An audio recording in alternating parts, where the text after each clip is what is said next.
Hey friends, Ari Koinuma here. Thanks for tuning in. Today I want to share with you songwriting techniques I observed in Jimi Hendrix's Manic Depression. As you know, Jimi Hendrix mainly known as a guitar slinger, but in my opinion, he only became known as that because of the strength of his songwriting.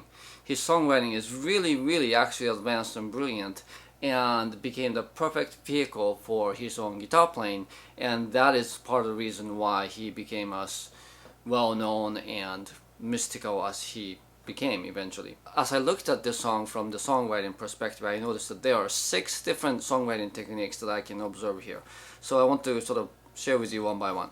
So the first thing is a pretty obvious thing, but the song is in 3/4. It's a waltz, right?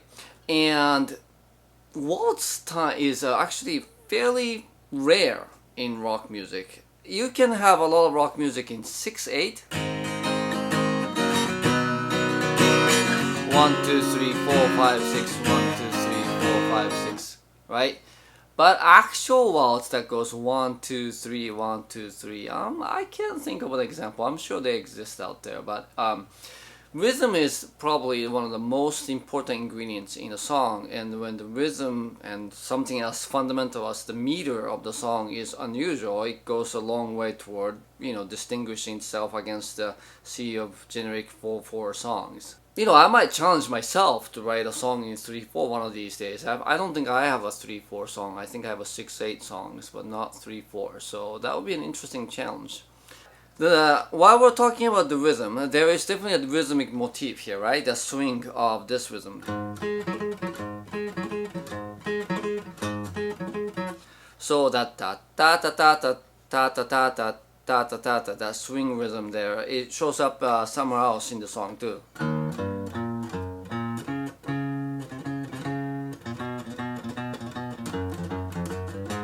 Right? So that little riff has the same rhythmic motif as the main motif, and so that reinforces the consistency in the song. And speaking of which, that particular rhythm or the main riff is kind of like a call and response in contrast to the other part of the riff. It goes like this.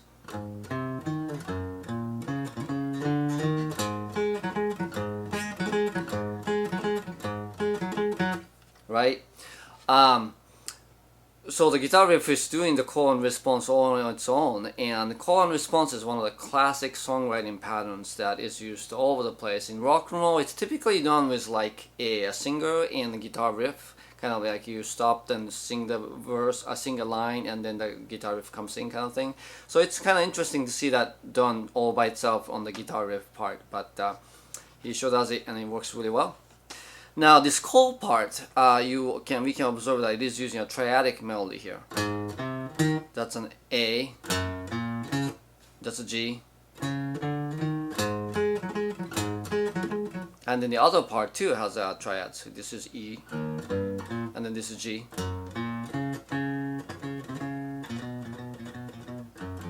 Now what if I play that riff, but instead of doing the triadic thing, if I actually play the scale?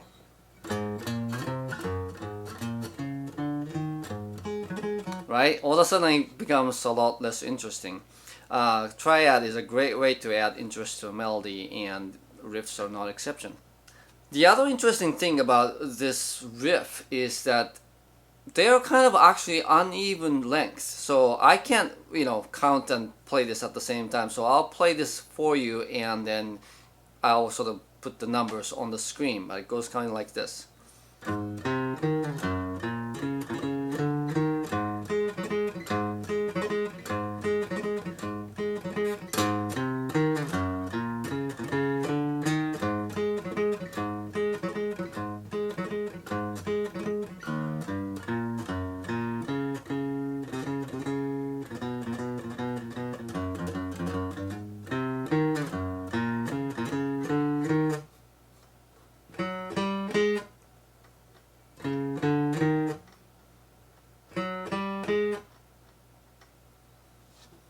So there are 7 bars of phrases in there, and then goes into 6, and it broke up into 3s and 4s. Just the time and the length just feels very elastic in this song, and that is Not something that you think about or you kind of count it and go, oh, that's a 3 bar kind of thing, but just it works subliminally, right? It's just more interesting than something that has so totally even number of measures per phrase, and which is more predictable. It's just subtle way to make the song more interesting. Finally, the most obvious part perhaps in this song is that opening pregnant pause.